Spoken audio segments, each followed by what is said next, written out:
Welcome back, everybody, to yet another show here on the Oshay Vlogcast channel. I am your host, Oshay Duke Jackson. Now, for those of you who are in the live stream, we definitely appreciate you for being here. Come on in, like the video. I know we had about 11 or 10 people waiting before we started.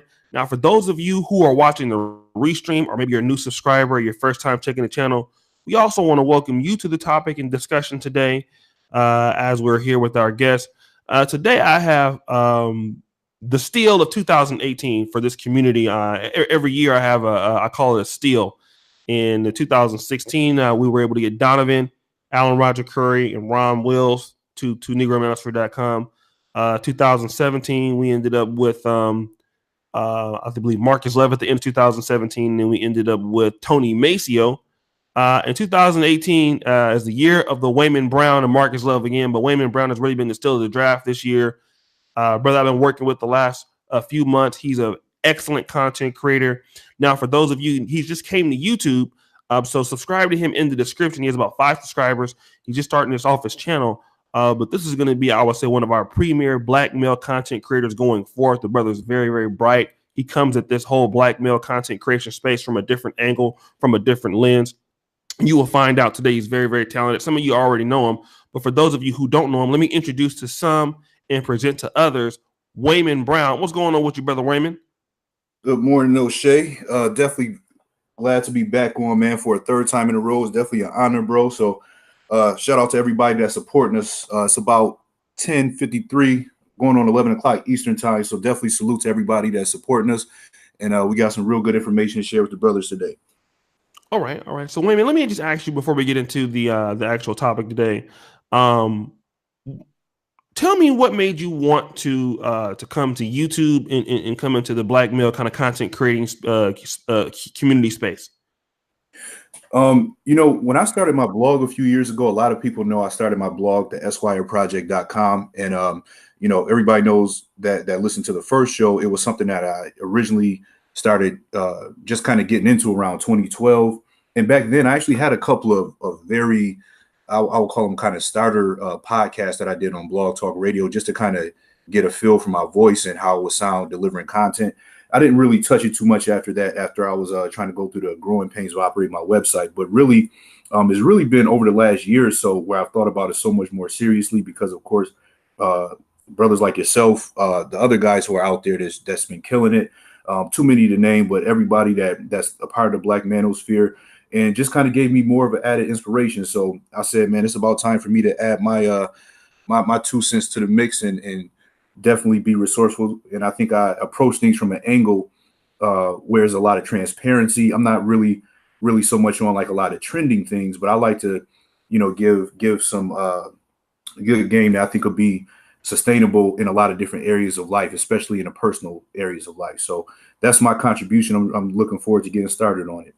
Let me ask you this, and again, the steal of the draft in 2017, Tony Maceo in the chat. Good to see him, and also let me just shout out our brother here, Fredo Knows Best, good brother, $1 super chat. Thank you so much, brother, for your support. This topic: how black men can reclaim their personal power. Wow, what an awesome topic and a great topic. But what is your inspiration for this particular discussion today? I thought this would be a good topic with the time of year that we're in, as a lot of us are kind of reflecting over our wins and our losses over the past year. Some of us, we achieved a lot of what we wanted, but we're still looking for some more. And then others, maybe we just kind of seen the year kind of get by. It kind of got away from us and things may have fallen apart. We may have started off a little bit stronger, kind of lost our way a little bit throughout.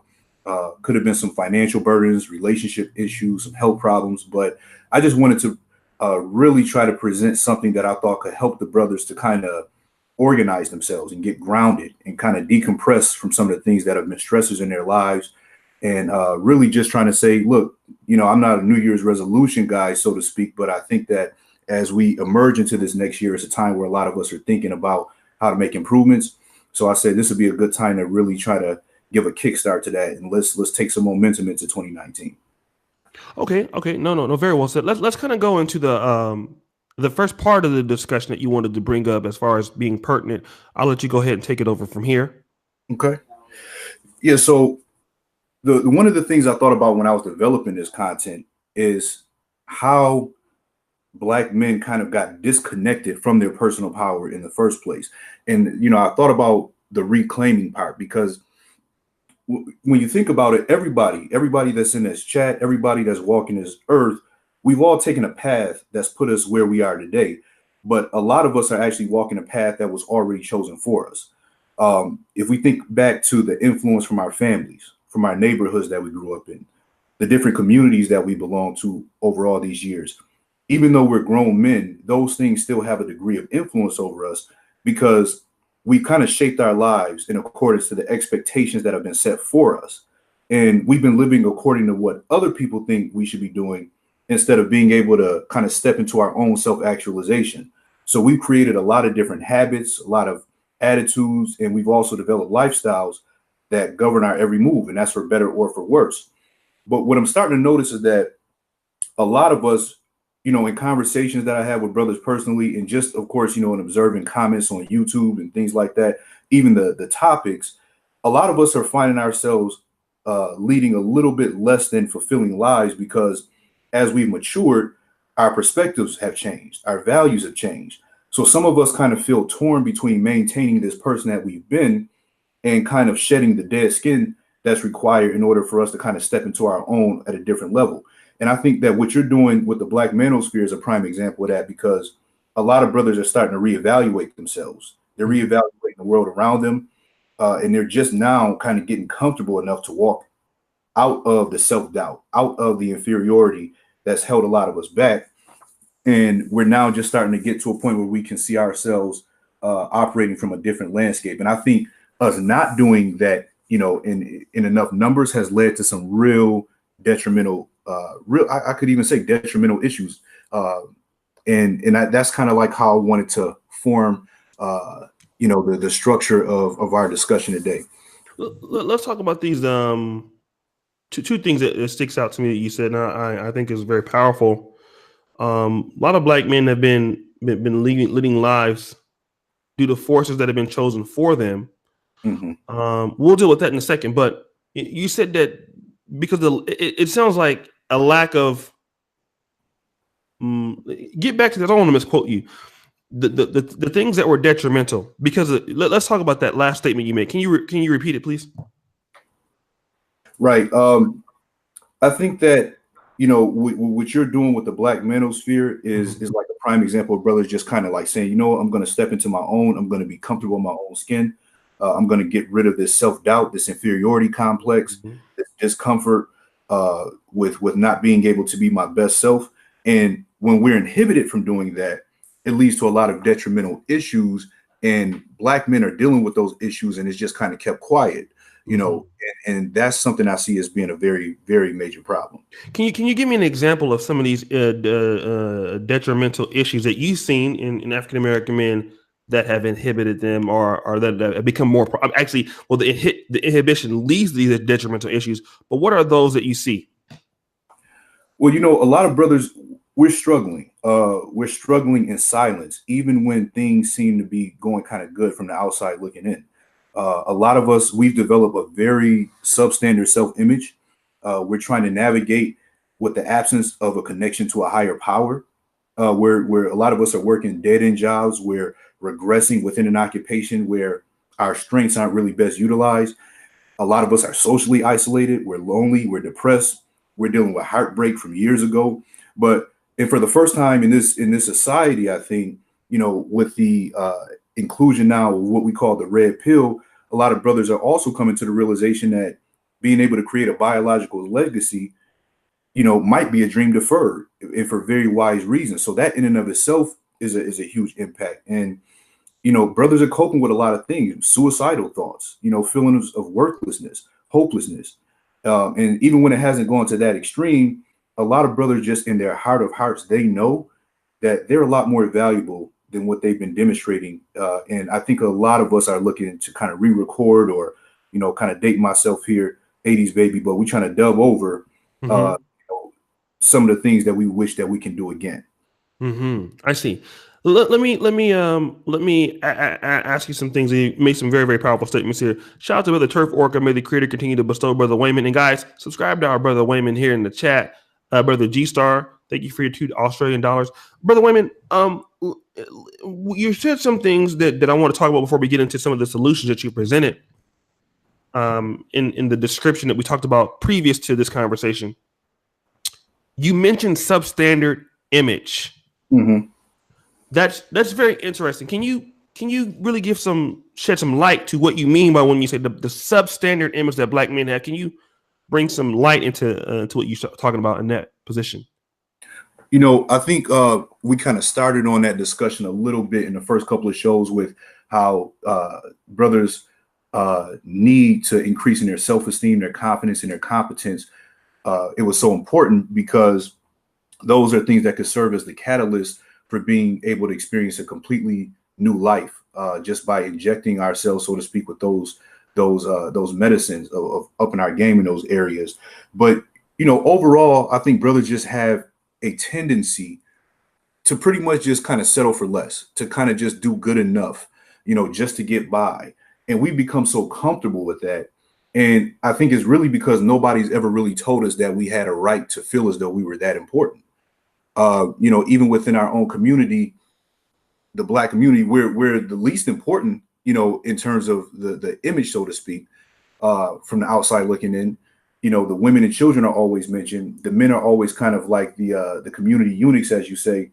And I think that's just become an ever growing problem, and it's affected everything, where brothers just kind of sell themselves short throughout life in a lot of different areas. I see. No, very, very, very well put. Let me kind of just look into the next thing. So this is your thesis on this. What are some things that you want to talk about that can get the brothers in the right direction in your opinion? A few years ago, I remember I was taking I'm going to use this analogy. Mm-hmm. I started taking some yoga classes just to kind of see if I could challenge myself to a new level of fitness. And I also just wanted to do it just kind of like as a stress relief. And I remember one of the instructors told me that the differences between traditional yoga that they practice in the East is that one has to quiet the mind usually before they work the body. But in Western yoga, because of the cultural variables, the body has to become exhausted before the mind can even be brought to submission. Mm-hmm. And I thought about that, and I said a lot of times before these classes, a lot of us would be so, we're coming off of 9 to 5s, we're dealing with a lot of stress. So they would have us do all of our exercises first just to get us to relax. Now, the reason I use that as an analogy is because I think that that's fitting for where brothers are today. I think one of the best defenses for Black men that want to build up a barrier against being less and doing less is really to keep himself occupied. Mm-hmm. Brothers really need to stay busy. And I want to stress the importance of staying busy because we know that busy and productive isn't the same thing. However, being busy has its merits. One, because it's often a precursor to being productive, but it's also an inhibitor of actually being stagnant. Because when I think about being stagnant, that to me is like the lifeblood of rot and decay. Just like teeth that don't get brushed often enough, and the plaque builds up, that produces cavities. Just like being a couch potato, leads to morbid obesity if you're not very active. I think in the same manner, just going through the motions of life and just getting by for Black men leads to a glaring hole in our souls. And it kind of is a constant reminder of our overall dissatisfaction, and it blurs the vision of what could be a brighter tomorrow. So I think brothers just need to have a life that's full of projects of some sort, whether that is constructing our own mentality, regulating our own emotions to a general state of peace and security, finding lanes to share our gifts with the brotherhood and the world at large. But unlike when we were younger, where our lives were already kind of mapped out for us, grammar school, high school, maybe even upwards of college, now we have to be the planners of our lives, and we also have to be the disciplinarians. And I just hate to see brothers waste talent. I know that for myself, it wasn't until maybe, my mid 20s or so. I'm 34 now, but it wasn't until maybe like around 25-ish where I started really thinking that I began to utilize a lot of my strengths. And before that, a lot of things I was just like kind of sitting there almost, like a first round draft pick talent, you Mhm. know, but just kind of like a seventh round, not necessarily work ethic, but seventh round kind of disposition or way I even saw myself, you Mhm. know. I think it's really a shame to be able to waste what we've been kind of sent here to do as individuals due to our own negligence or Mhm. let other people deter us. So just like how we had in the first couple of shows, I like to keep things kind of simple, because sometimes when we master the simple things, you know, like your push-ups, your pull-ups, your sit-ups, that can lead to a lot of growth and progress. And so for Mhm. this show, I thought it would be kind of cool to touch on 3 ways that brothers can kind of reclaim their power. Okay. And the first was really just becoming our own friend. The second is overcoming our disappointments with women. And then Mhm. the third is using our values as our compass. Okay. Before we get into those three, you gave me a lot to work with, and you know me, I like to stop the show and expound on some of the things that you were talking about. But guys, let me tell you this: this brother right here is going to be I'm going to be dependent on this brother for to further our content at negromanosphere.com, and also maybe with some of the brother pills, just like I'll be doing with Tony Maceo and Alan and Donovan. This is a very talented brother we have here, right? And so one of the things you talked about is recognizing, no understanding your talent. But I want to add to that, if I can, is recognizing other people's talents. And that's one thing I'm very good at doing. As you can see, this is a very, very talented African American brother that we have here. So, what I would like you to do is you'll be hearing a lot more from this brother. We'll be working more with him as he's excelling in this sector. Let's give the brother a subscription. Let's go into the description and subscribe to the brother. He is definitely a fresher breath air, right? And he's very, very talented. So when we working with him, we working more with brother Marcus when he gets more time. But let me kind of build on what you're talking about. And I'll get to the super chats in a minute.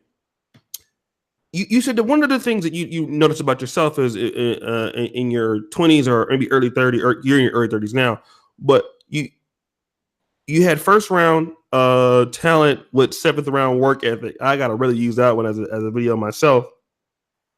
How did you recognize that you had these strengths though?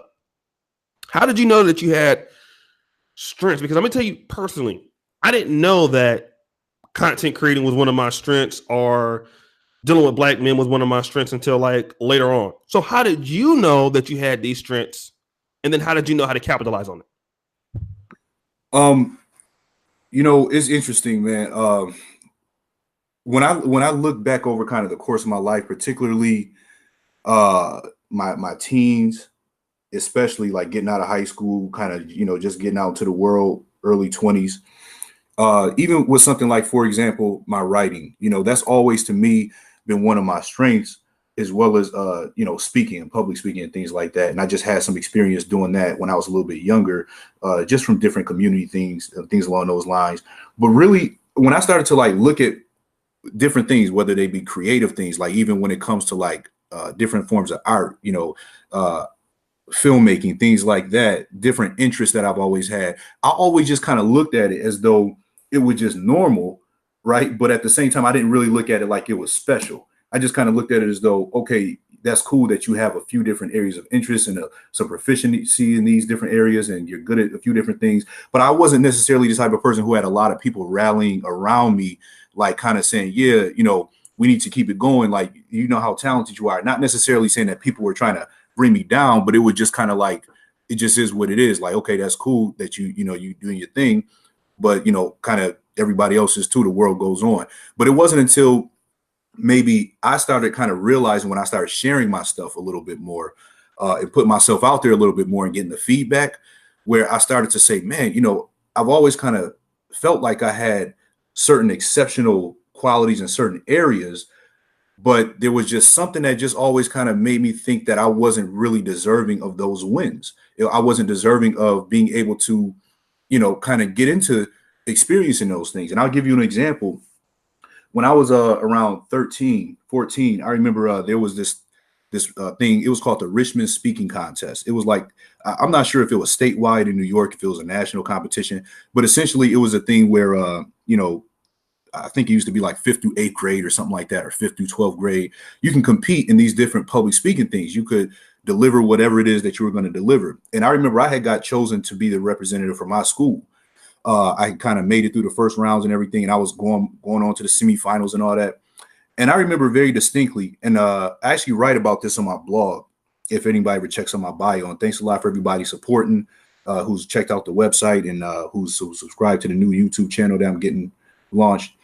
But I remember my mom came, and she was waiting for me to go up there and do my thing on stage. And I remember they announced my name. And I remember I just turned to my mother and I looked and I said, Mom, I don't want to do it. I'm dropping out. And it wasn't stage fright, because I had already had a lot of experience, a lot more than the people I would have been competing against. It was just, to me, I didn't want to put myself in a position where I could lose back then. I was the sort of kid that if we were in a race and you say on your mark, get set, go, even though I was always a little bit taller and skinnier and I can be swift and run strong, if I saw somebody breezing past me and make it to the fire hydrant before I would stop, just because I didn't want to lose.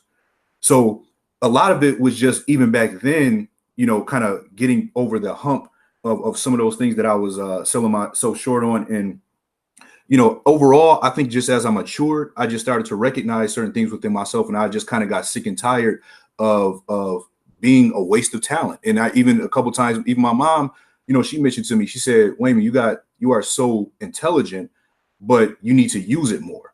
And so little things like that. And then me just kind of coming into my own over time is what allowed me to kind of get on this track I'm on now.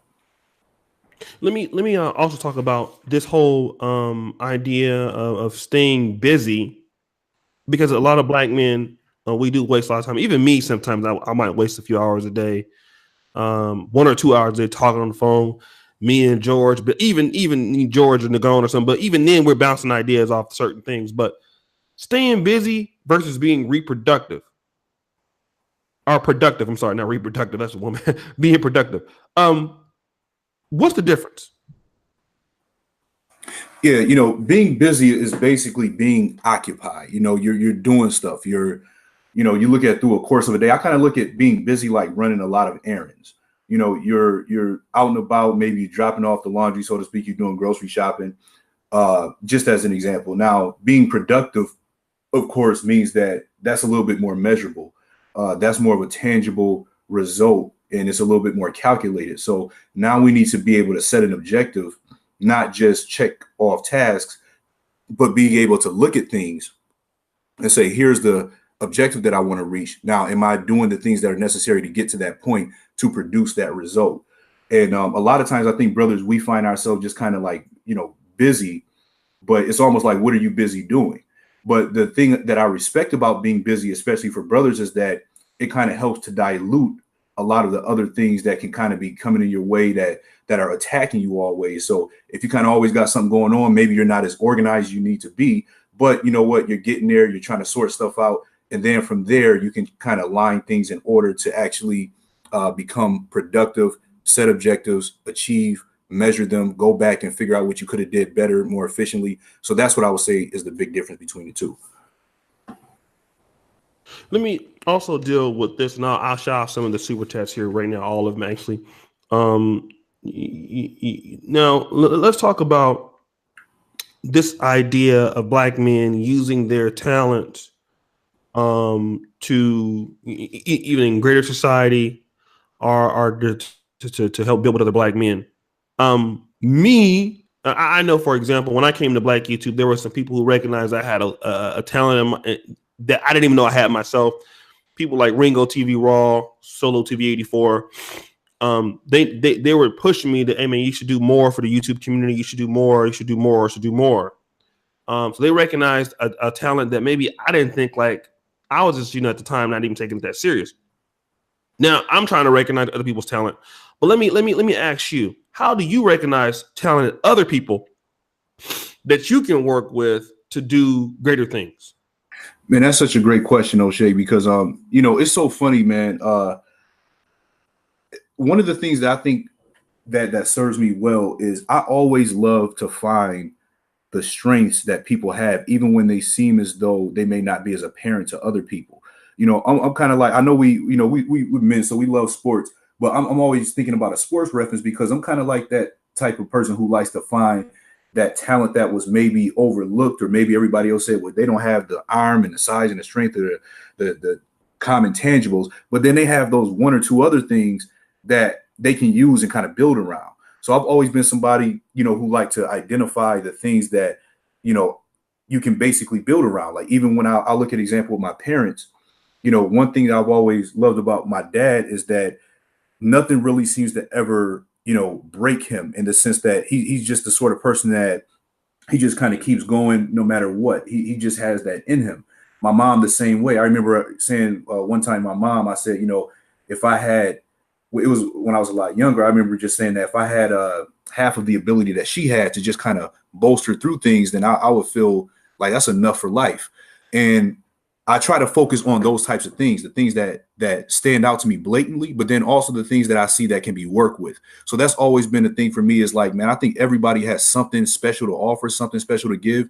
And a lot of times it's just a matter of us adjusting our attitudes towards the person in order to discover those things. But I always try to make sure where I can to, especially with us, man, with the brothers, is to focus on, the good, and focus on the things that people are bringing that they have to offer. And even if it just is something that needs a little bit more support, sometimes that support is all they need to be able to take off the moon. And that's what I think is very important. Just like you got to kind of do some digging and some searching sometime, but man, everybody, man, all of us have something to bring. And that's the thing. Don't time out. Fredo knows best, y'all. Don't y'all get it started. God damn it, Marcus. All right, recognizing the talent in other people, in that is important. And let me just say this: a lot of times as Black men, we don't think that we have talent. We think that we individually have talent. We don't think that nobody else has it. You know what I mean? And Right. again, to your point, that's why Black men don't have anything, because we don't want to see, as you have said, what good does he have? I mean, that's the thing that we focus on in our Black male community. What we focus on is, the nigga did this, the nigga don't have this, the nigga can't really spell that good, the nigga is really dumb, which that may be to a certain degree in that aspect.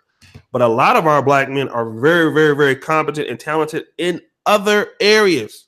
There are brothers that can do certain things that I can't do. I don't see it that way. Like a brother like George.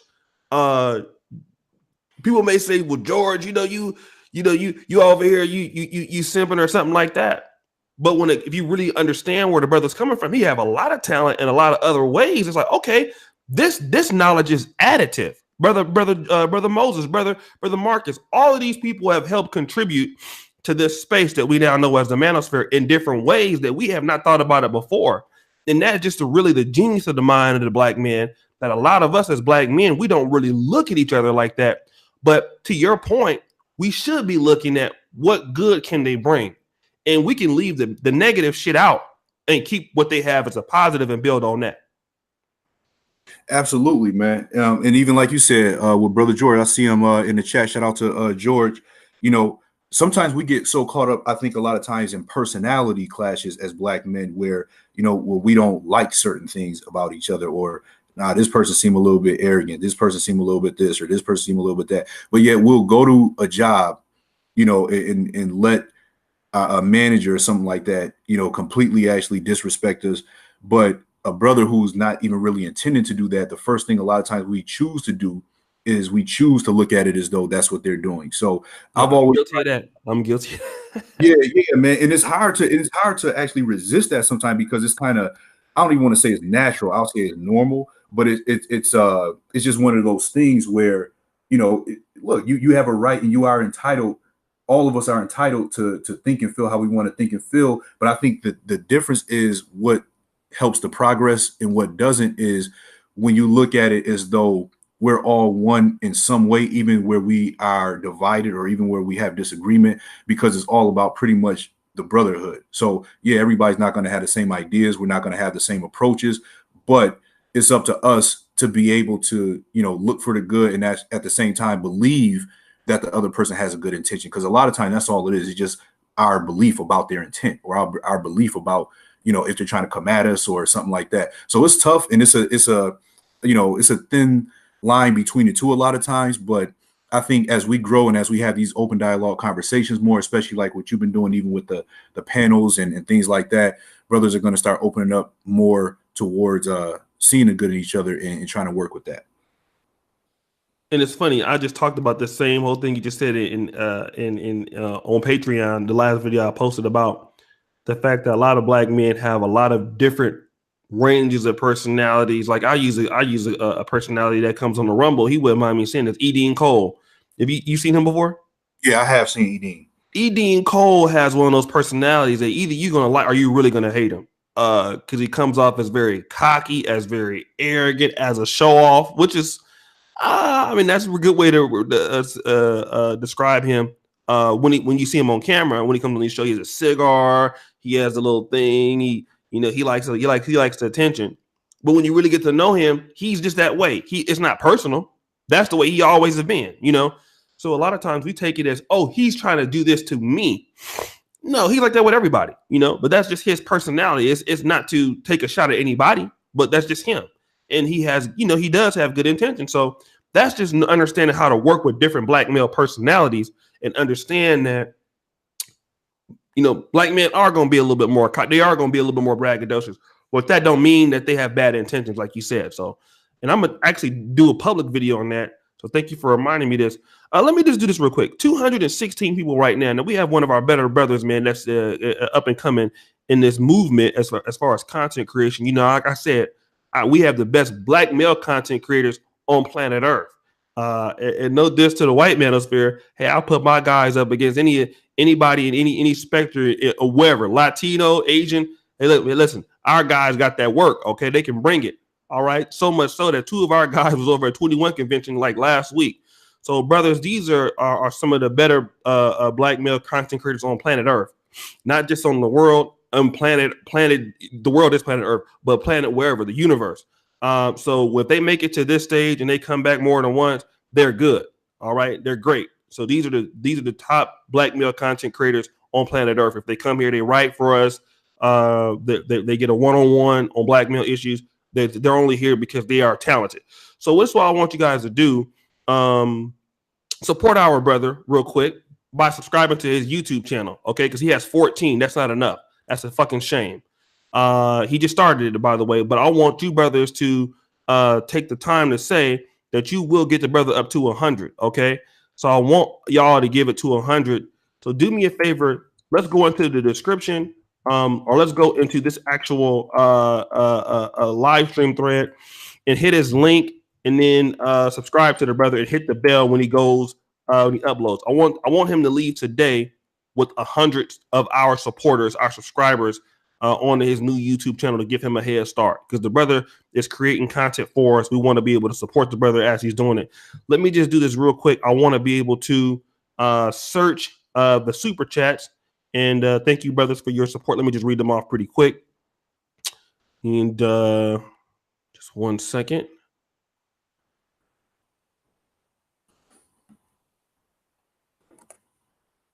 God damn it. Hold on. All right. Who we have here? Brother Antoine Waymon, love what you're doing in the dope website. Oshay, love that you're bringing people on who are actually building for our community versus just talking. That is my definition of being pro-black. That's a powerful brother right there. Got to get him on. Brother Antoine Wade. Wilk Motley, always good topic. Amtronic WRX, big topic, much needed topic. So guys, thank you so much. Let's kind of get into to your three things, three ways. The first one was what again, brother? Was it becoming our friend or? Yes, becoming our own friend. Becoming our own friend. Okay, what do you mean by that? I think one thing that brothers have to really do is we have to start being a lot more kind to our own selves. And we have to start doing that by bringing some order to our minds. Sometimes we struggle, especially as men, we're very analytical, very logical. Most of us, we're constantly trying to solve for X, so to speak. But we have to kind of learn how to compartmentalize everything that we've experienced that's been unfavorable. And some stuff, which for me, this has always been kind of like my Achilles heel, is to learn how to just throw some stuff out in the garbage where it belongs, so to speak.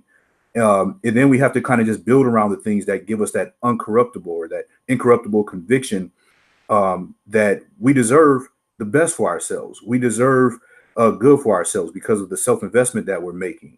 and our constant evolution and the progress and greatness. And, I just thought about it and I said, I know it's been said before. I can't remember the first place I heard it from, but I remember an individual had made the comment along the lines of, if we had a friend that talked to us the way that we talk to ourselves every day, then we would have had it fallen out a long time ago. That could have never been patched. Wow. Say You that know, again. yeah, it was along the lines of, if we had a friend that Mhm. talked to us the way that we talk to ourselves every day, we would have had a falling out a long time ago and would have never been able to patch things up. Wow. And I think that's so important because the conversations that we have, see, black male media, it really starts in the mind. It Mhm. starts in the mind of every brother based on the things that he's thinking, based on the things that he's feeling throughout the day, based on his deeds, his actions. Because as we know, media is basically information that shapes how we think, and we're always picking up something throughout the day that's affecting how we feel, how we evaluate things, Mhm. whether it's something that's said out loud or just something we're dealing with in our minds. But we have to try to do something with those disempowering thoughts that we allow to occupy way too much space in our head for way too much time. We're constantly, this is something I've been dealing with for a long time. It's just the constant replays of those moments that we wish we can kind of get back. Uh, you know, just those things that kind of take us down a path of powerlessness. We have to do something about that. We have to do something about those moments of embarrassment that we've kind of dealt with throughout our lifetime that we're trying to get redemption over, but we just can't. We got Mhm. to do something about the closure that we always wanted, but we just never got. The explanations, the apologies that we wanted to receive from people. Mhm. Uh, those moments where we kind of sold ourselves short. We just have to kind of basically, I think one of the best things that we can do, we can't get a do-over, but what we can do is we can extract the lessons that we gain and we can choose to welcome each experience and look at our experiences almost as like a mentor that's Mhm. going to guide us through our quest of wisdom in creating that indestructible spirit. And also, we have to realize too, and this is the humbling thing I think that a lot of us brothers need to think about, is that we've all done wrong, to other people in some capacity, some more than others, and we've had a lot of wrong done to us. But even when we try to get over things, it doesn't mean we necessarily have to excuse things that may have been done to us that we kind of beat ourselves up over, or Mhm. maybe think we could have done better within ourselves. But especially when it comes to dealing with other people, we have to kind of understand that every person is kind of going through life at their own pace and at their own consciousness that's within them at that time. You know, a lot of when I think about myself, I don't think a lot of my personality necessarily has changed even from when I was in high school a lot. But I know that maybe the 25% or 30%, 35% of difference, I like the newer version of me more than I did, 15, 20 years ago when I was still a much younger man.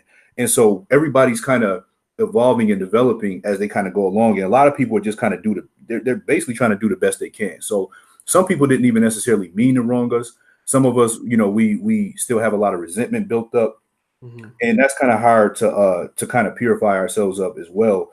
But I think that we have to really have a dedication and a commitment to making a monument of a man out of ourselves. Mhm. And self-investment to me is the key to that. And I think about sometimes, at some point or another, as we kind of go through life, we all kind of probably wish we had a certain type of a person that was in our life, a certain type of a mentor, so to speak. But really, if we choose to be that person, if we choose to adopt those qualities, we'll always have that person by our side. We'll never have to want for anything outside of ourselves. Mhm. And I think about an example. I remember I was reading in the Tony Robbins book some years back, "Awaken the Giant Within." That's one of the best self-development books I think brothers should go pick up.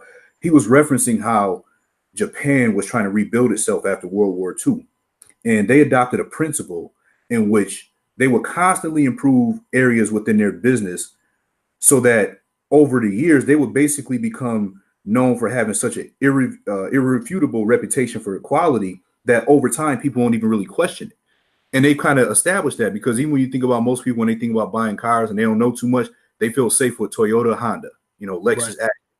And that's because Japan, they put that investment into themselves when they were trying to build up. They said incrementally, we're going to do something a little bit better every single day, every month, every year. And I think that's a good analogy for brothers to constantly be showing some forward progress, to constantly trying to improve ourselves in every area of life. So a lot of it just starts with us being our friend by learning how to forgive ourselves, Mhm.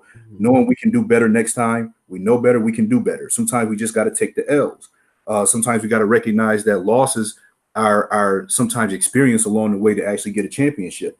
And Mhm. we got to kind of really get into loving ourselves good and treating ourselves good and giving ourselves permission to make mistakes and to be able to do things better the next time around. I just want to, before we end off with this part, I just want to kind of give two examples uh, or two illustrations, so to speak. Sometimes my dad, he showed me this photo album. I remember years ago I was saying to him, I said, Dad, I don't really have a lot of pictures of when I was really, really young. I have a lot of these, 8 to 10-year-old and up pictures, but I don't really have a lot when I was a baby.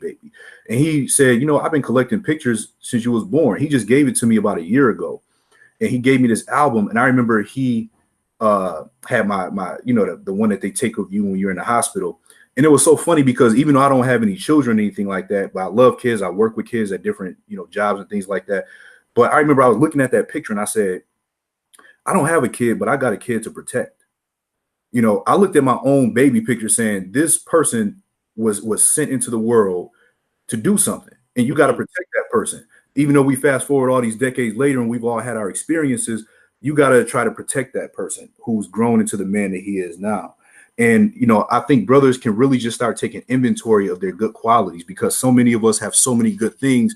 It's just a matter of evaluating, stopping, taking time ourselves to look at it. And just one example, if you ever go grocery shopping without a list, sometimes you might find yourself picking up and buying a little bit of everything, thinking that you need this and you need that. And then you get back home and you're like, man, if I would have just checked the cabinets in the fridge, I wouldn't have had to buy 2 and 3 different times over. If I would have just did that before I left out, I would have been good. And I think it's the same thing with us. Sometimes we go so far outside of ourselves thinking we have to go into another dimension to become a better man, when really the better man is already here. It's just a Mhm. matter of now, let's just add a little bit of this, a little bit of that, and we can make a sick recipe, man. A good recipe is something good. So I just want to put that out there for the brothers, that I think a lot of this starts the reclaiming our power with us developing ourselves from a friendship level within ourselves first, and breaking past a lot of things. Man, that was beautifully said. I mean, you didn't gave me a week's worth of content just off of that. So, again, a very, very, very, very, very well said. Guys, do me a favor. The brother Waymon has 35 subscribers. Again, that is not enough. 36. So I need some brothers to be dedicated to go into the description, subscribe to our brother, and hit the bell as he is building his YouTube channel. I don't want the brother is too good of a content creator for him not to leave here without 100. So got to make sure he gets that 100. He's cooking. Thank you, brother Jay Stokes. Now listen, also like the video as you're in the chat. We have 106 likes, 6 dislikes. This show is for the brothers. We need you guys to support what we're doing to make this better, and we need you to support the other content creators. It's not necessarily about money, but it's just about knowing about the brothers so that we can build this community of black male content creators up. I'm doing my best to bring in the talent, and as brothers who subscribe to me, we want to give you other parts of other people's minds to help build up your influence as we're presenting our own media to African American and Western black men.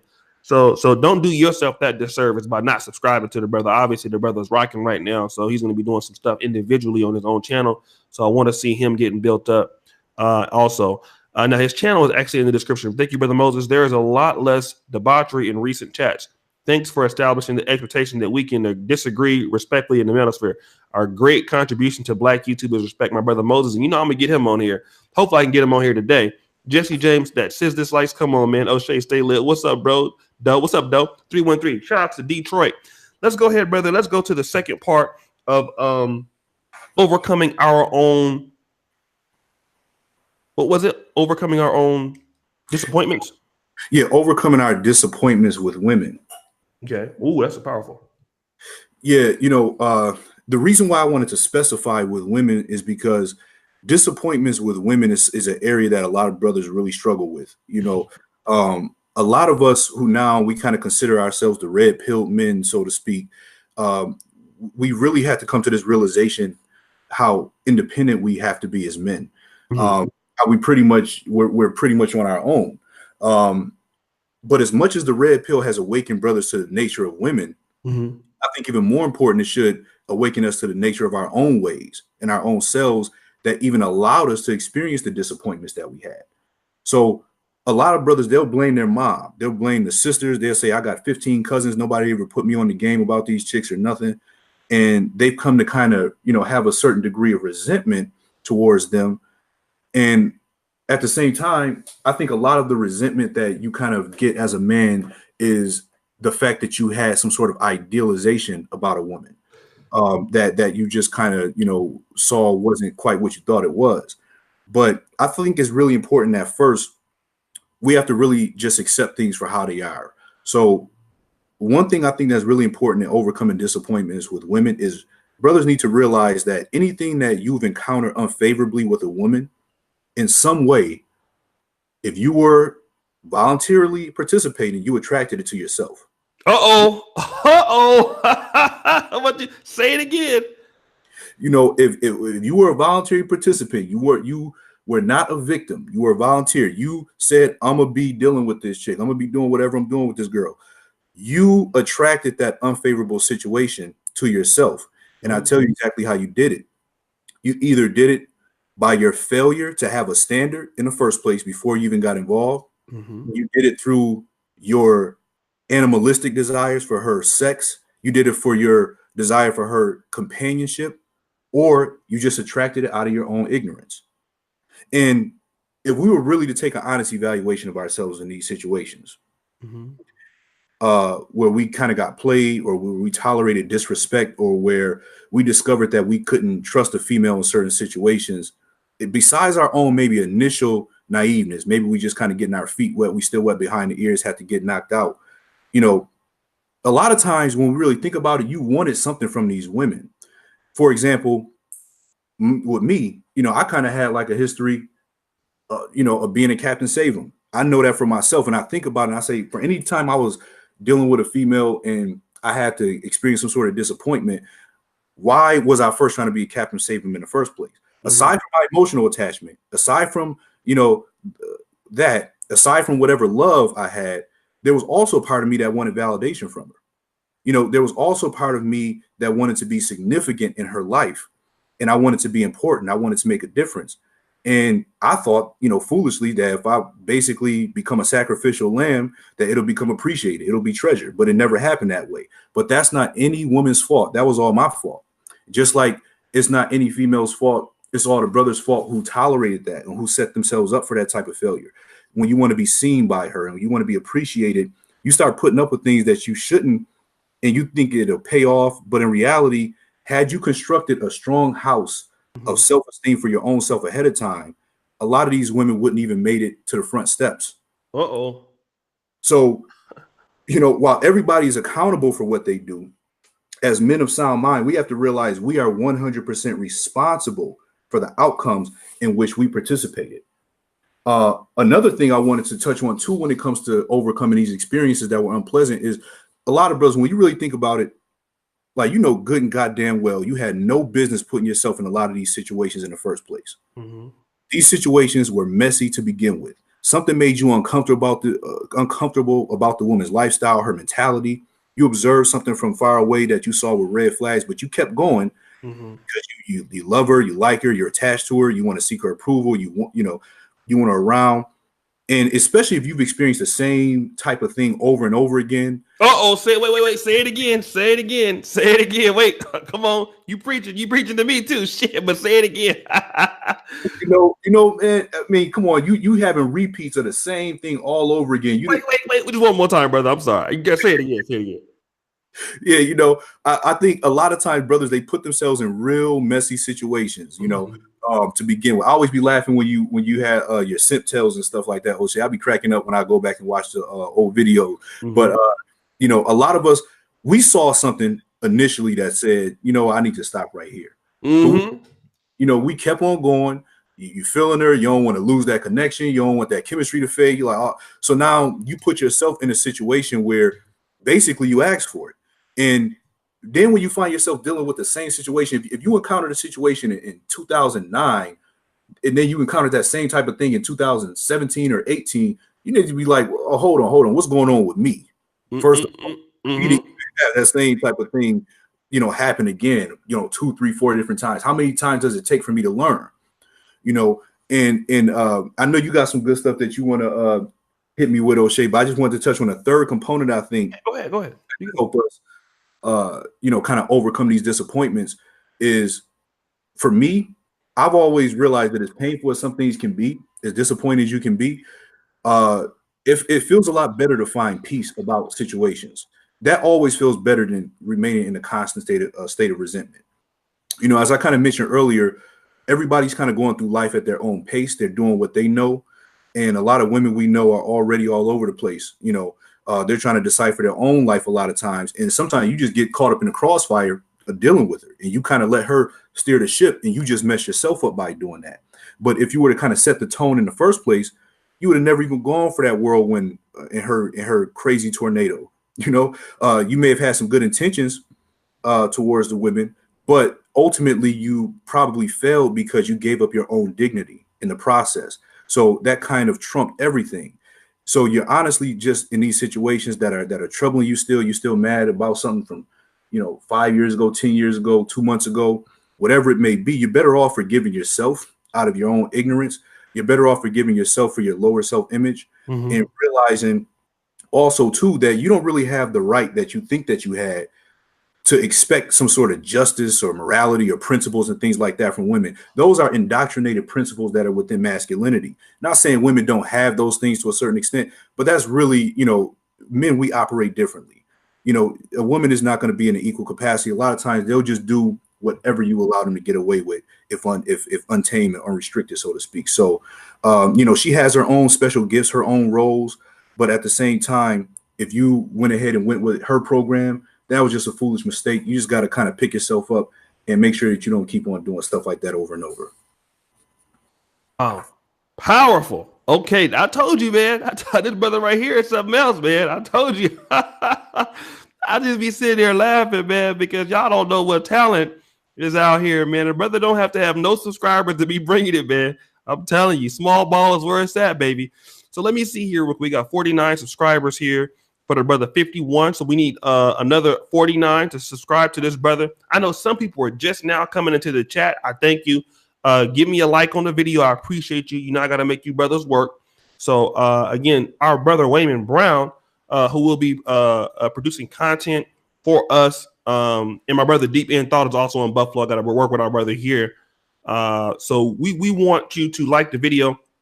And this is something new, a new brother that's coming up that I see the still of the draft of 2018. He has my Negro Manosphere blessing. You know what I mean? So this is the guy that's our first. This is the guy that's our still of the draft of this year. Okay, he's gonna be really putting in some big time work in this community.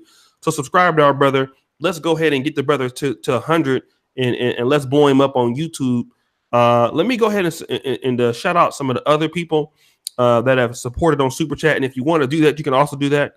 Dang, brother Ezebiki, he was timed out because he hit the @ sign. But shout out to that brother. Stanley McCray, great show. Men need this info. Road to Engineering.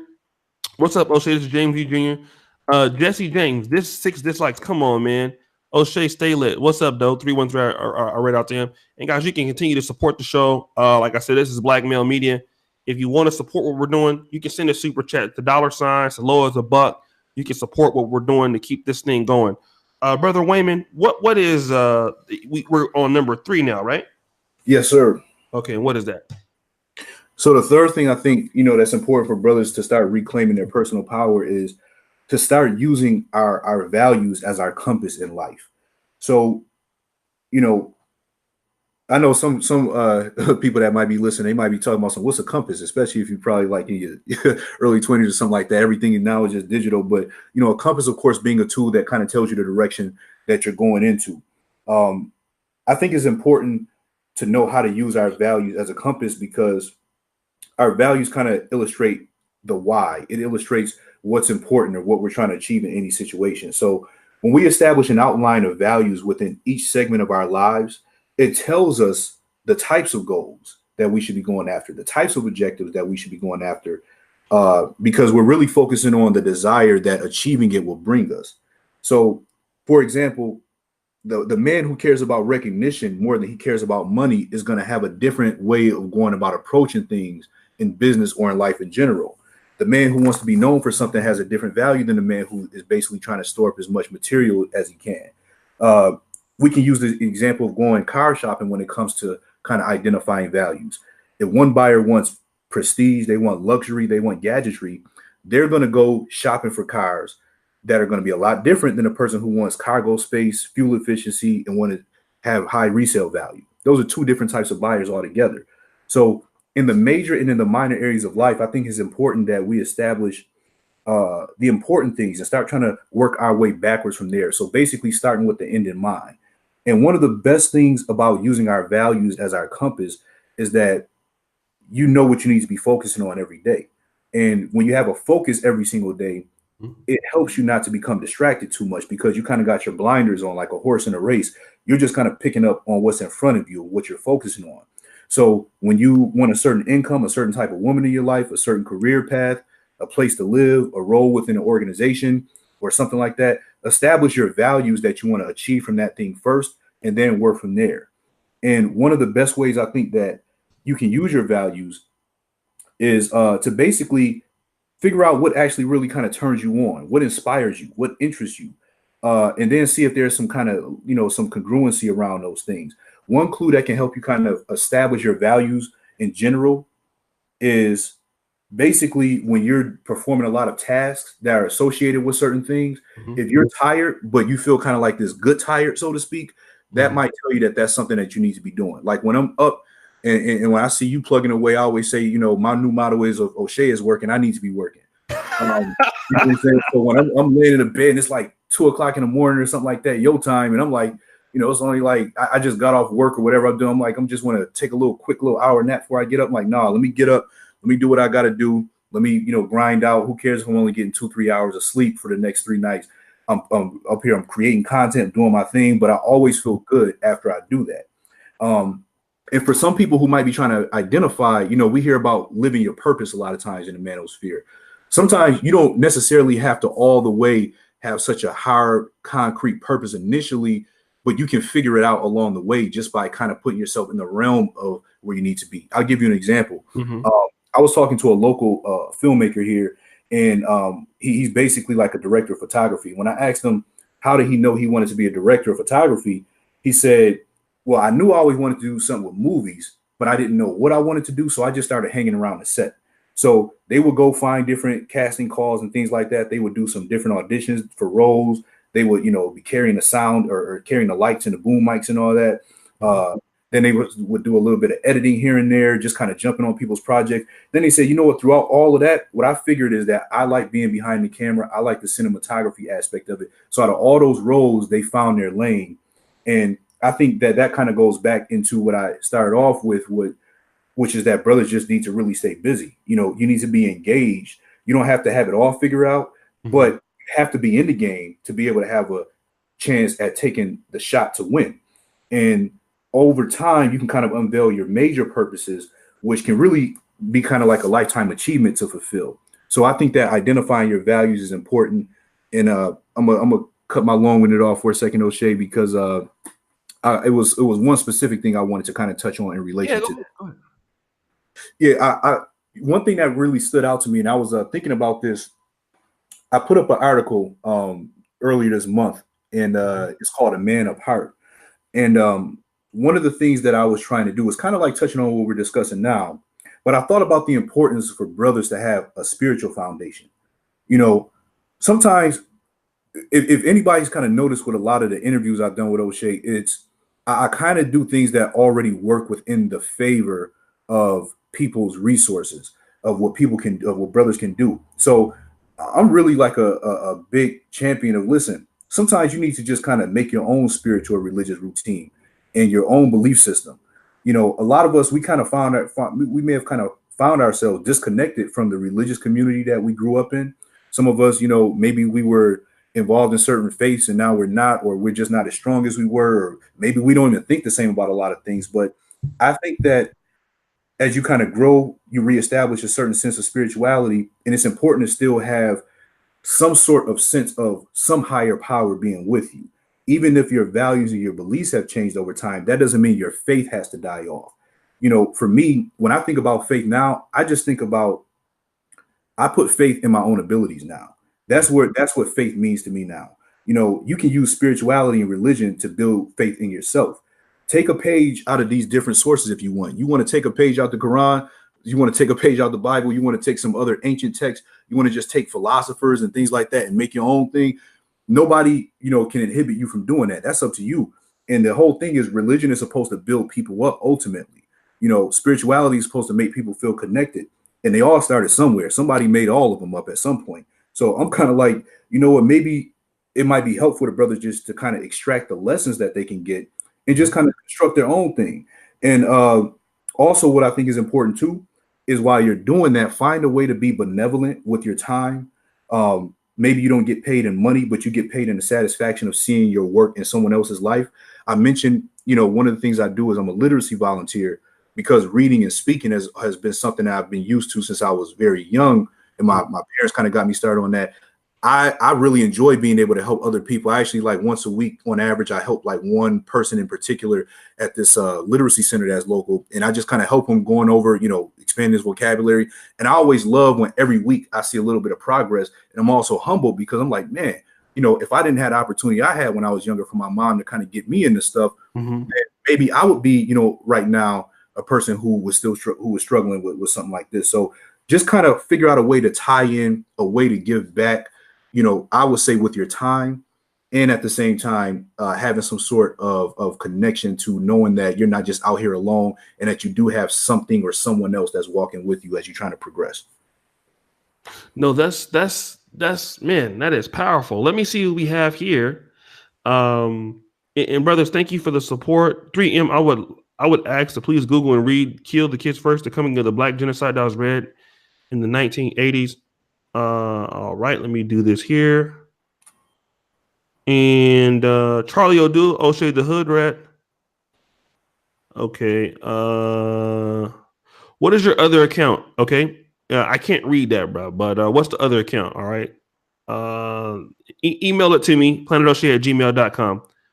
And I'll take care of it for you. Let's see. Naima Buckner, I hear you, brother. Waymon Brown, thank you so much. All right. Well said, bro. I mean, I didn't even want to, let me do this real quick. Let me see how many subscribers our brother Waymon Brown has had right now. 67. Okay, this is what I need people to do right now, because I don't want to continue the show until we get our brother to 33. Because if I leave it up to y'all not gonna do it. So do me a favor. I need 33 brothers who are feeling the content. I'm not asking nobody that's not feeling it, because obviously we have 265 people watching. So you must like what it is, because we've been maintaining that number for the entire show this morning. I need 33 people to go into the description, subscribe to the brother's channel, and hit the bell. And if I can get that, and if you put subbed, I'll shout you out. All right. So let's do that. I'll do that for 5 minutes until we can get our brother up to this 100. And this is just teaching us as black men to support each other. You can go into the chat and do it. Or you can go into the description and do it. So all I'm going to do is I'm going to count down what we have. 67, help me get to 100.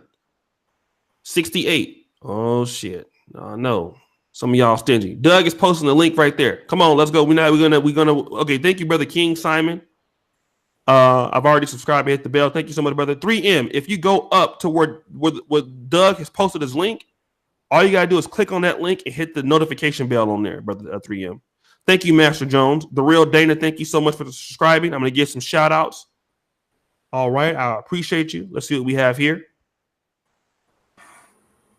76. All right. 24 more will help us get to 100. Thank you, True Israelite Daniel, brother. I thank you for subscribing to our brother Waymon Brown. KJ Jamal, thank you so much. Deep in Thought, thank you for subscribing to our brother. Big Hurt, thank you. Black Pride First, thank you. Marcus, thank you. David Smith, thank you for your subscription. Naima Buckner, thank you for subscribing to the brother. Miss Sap subs. Okay, so wait, I got you a few ladies. Black Shaggy, thank you so much for the subscription. All right, 3M, thank you. Let's see what we have here. How many more do we got? 84. All right. I need 16 more. Brandon Glimp, thank you for subscribing. Robert Humphrey, thank you for subscribing. This will be the only time y'all get Antonius Charles. Thank you, my brother. I appreciate you. Master Jones says he already brought light to something I have been trying to figure out. Thank you, pretty sassy Libra. And you are pretty. Too bad you married, though. Damn. 91. All right. We need 9 more brothers. King Simon 4. This is the best show on YouTube, hands down. You goddamn right. All right. Let me make these brothers give us these 9 more. We'll continue. Come on, y'all. Thank you, George Macon. I just subscribed to this powerful brother. All right. Thank you so much, Brother George. I appreciate you.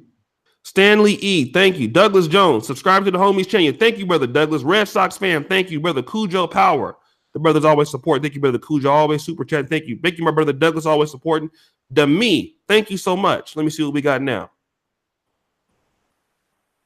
92. Y'all being stingy. Maybe it's so many subscriptions, man. That Big Hurt, thank you. Maybe it's so many that the white man is holding them back. Thank you, Ghetto Denzel. You probably got a PhD from Harvard with a name like that, Ghetto Denzel. That nigga probably teach astrophysics or something like that.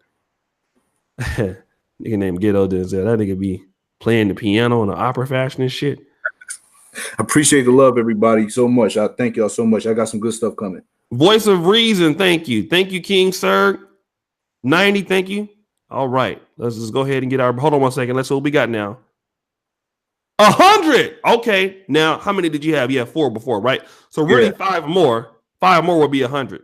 Now, this is what I'm talking about. Thank you, King Simon, for. I thank you. This touches my heart. Dylan, Chakori, thank you. Latrell Pollard, thank you, brothers. I appreciate all of you guys. For King J Little, KJ Little John, that's my brother, man. He been supporting me for a long time out of Texas right there. All right. Keep it techie, my brother. So subscribe to the brother. All right. Let me see what we got here. 102. All right. So I'm trusting you guys to give us 3 more. Mark Easterling, thank you. The Antidote Lab, thank you. All right. 270. Thank you, pretty sassy Libra. She knows she looked good too. Oshay, this stream was powerful. Yeah, thank you, girl. Thank you. You're a YouTuber too. We need to do a show one day. Okay, so let me see what we have for our brother Waymon, man. Let's see, 102, 105. All right, that's exactly 100. So this is what I'm talking about, black men. You know, if we want to grow our own spaces, we have to do. You know, we have to force y'all to do it. All 3 of my accounts up. James, that don't count, nigga. Don't be going to y'all other accounts. Subscribe.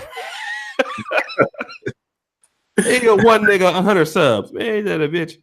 All right. So, brother Waymon, what is there anything else that we need to be talking about, brother, that we should be speaking about today that you wanted to discuss? Did we miss anything? You know what, man? I'm gonna just close out with this since I know that we were kind of talking about taking some momentum into our new year, but still realizing we got a solid 2 months plus in this one. I would encourage everybody to go out there and do the old school thing. Get yourself a physical calendar, like a month at a glance calendar, where you can actually plan your schedule out. I know the world is digital, but get yourself an actual calendar where you can actually write down slots of what your time is going to be like. It's nothing like seeing something in your own handwriting when you look and you open up your month and you see you're booked for whatever you're doing, whether you got your work time in there, going to the gym, whatever it is, you taking out a lady, whatever you're doing, working on whatever you got going, but just make sure you got stuff going on. And I think this is also a good defense to, when I talked about the point number 2 of overcoming some of your disappointments with females, a lot of times you encounter that just by not having a lot of stuff going on at the time. Say it again. That's important. Say it again, brother. Yeah, a lot of times you encounter certain women that you shouldn't have really got too involved with because you really didn't have a whole lot going on at the time, or maybe you was on your grind and then you kind of fell off. That kind of gave some breathing room for a lot of stuff to happen that you didn't like. So, you kind of invited those situations just by not being prepared. So I would just say, man, once you got yourself booked, you ain't really got a lot of time to get heartbroken. You ain't got a lot of time to be sitting up there, worrying about everything that can go wrong, not just with women, but just in general, because you have a plan already. So I would definitely say keep on doing that, or do that rather if you don't already. And I just kind of wanted to conclude, Oshay, with an illustration. I think about sometimes I've been on a plane a few different times. I know you travel all the time, but we can get on a plane. We don't know the pilot. We don't know if they're a drunk. We don't know if they're a drug addict. Sometimes we don't even see their face. We'll let this person, a complete stranger, take us up 30,000 feet in the air, flying as fast as a plane flies, weathering through storms, flying over large bodies of water. And we might have a little bit of nervousness, but we actually trust that this person is going to be able to land us to our destination safely. But some of us won't even trust our own intelligence, our own able-bodied, sound mind individual that we are, our own faith in ourselves to be able to help us land to where we want to in life, just by establishing a resolve that we're going to keep on doing better. And it's amazing. We'll give that power to somebody else, but we won't give that power to ourselves. So I just want to encourage everybody to just realize how great and powerful you are as men, and just keep on going. It's a troubling time right now. I know just in general in life, it's a lot of challenges for us, but I know all the brothers out there can do it. It's an encouragement to me when I get a chance, because it keeps me on my own toes. A lot of times the things that I prepare end up becoming my own journal towards my own self, for me to go back on and remind myself what I need to be doing too. So this is not something where I'm like, telling everybody else, y'all need to be doing this. Now, this is like, I'm growing with you, and I'm just sharing my steps along the way and sharing my own wisdom, just like I want all the other brothers to share theirs. So that's all I wanted to say. And much love to you, Oshay. Always a pleasure, always an honor. I'm so honored to be able to be on here for a third time in 3 months. And definitely thank you, everybody, for your support, and be looking out in the upcoming week for the YouTube channel. I got some good stuff coming for you. Yeah, like I said, the brother gonna be on a lot quicker. I have a lot of people that I do work with, but I will say this, when it comes to this sector, which is strictly the manosphere kind of content, and I do like being in greater YouTube with some of the other communities, but this is the community that I'm more concerned about building up. I'm more concerned about building up this particular part of YouTube than Black YouTube major, which I'm also getting more popular in Black YouTube at large. But when it comes to our guys and our kind of content, like the brother pill will always take more precedence over the Sunday Rumble, in my opinion, because the brother pill is going to be 3 nights a week. The brother pill is going to address certain topics. The brother pill is going to have LAR me and brother like Waymon, brothers like Marcus, Rom. I have a show with Mr. Lucario. Those kind of guys give us the more of the Black manosphere kind of content that we need. So I'm always going to be more willing to work with somebody that's in our sector. So, and this is the guy that's going to be loyal to our sector. And so we want to really support our people also. And I just want to say, man, I'm not shocked at what you're doing, but you might have shocked some people today, man. You are a hell of a talent. And a lot of brothers are, and it's just like, man, you didn't have any subscribers. And I didn't even know that you were even good, and you said, well, let's do a show on it. But how many other brothers are probably out there that have talent, man, that can bring it like this, and we just don't know nothing about them? It just goes to show you that how talented this pool is. All you really need is just a few dudes to lay a little bit of infrastructure, and man, our brothers can bring it, man. So I'll be looking forward. I'm gonna talk to my brother Moses. So I gotta get him on here. I'm just so proud of everybody for supporting this sector, man. Really have built this up. Let me go ahead and give out some super shout out to super chats. And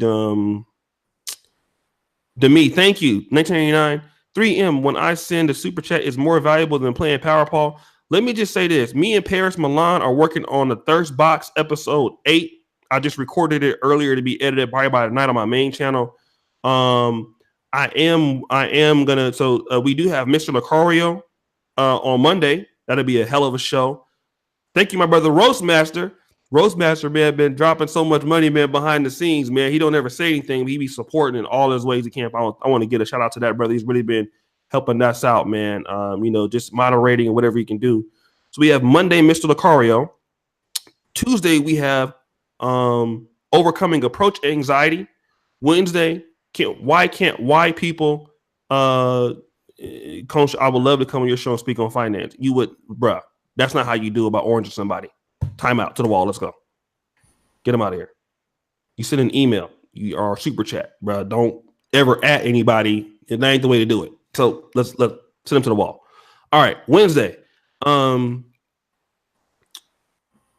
we have Niggas is something else, bro. I didn't want to get your attention, but want to come on your show to speak on something and not participate. You know what I mean? That's how it's niggas for you. Okay. Okay, so Tuesday, overcoming approach, how to overcome approach anxiety. Wednesday, we are dealing with why can't white people say the N-word? That's a topic from Donovan. And then on Thursday, we have a sports show, Floyd Mayweather versus the 80s welterweight. So we're talking about Duran. How would he do against Sugar Ray Leonard? How would he do against Hearns? So we have that show coming up. So be ready, man. Got a lot of stuff going. Shout out to Moses Jenkins. When the power of love overcomes the love of power of the world with no peace. Jimi Hendrix. Thanks for the love, chat. Shout out to my brother Moses. Moses, send me your number on Facebook. Brother Waymon, man. Any other things that you want to talk about today, brother?